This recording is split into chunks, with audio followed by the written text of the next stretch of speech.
अस्सलाम वालेकुम friends, welcome back to my YouTube channel daily tips with Asma. आज की इस वीडियो में हम आपको बताएंगे आइनूर नाम के बारे में अनोखी और दिलचस्प मालूमात।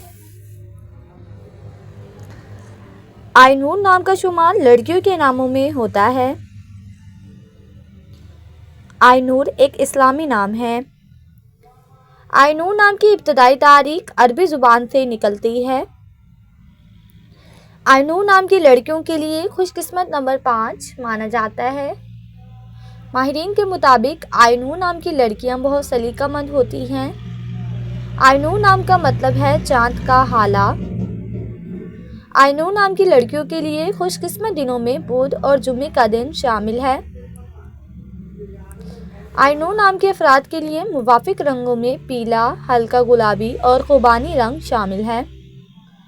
आइनूर नाम के अफराद के लिए मुवाफिक पत्थरों में नीलम पत्थर शामिल है।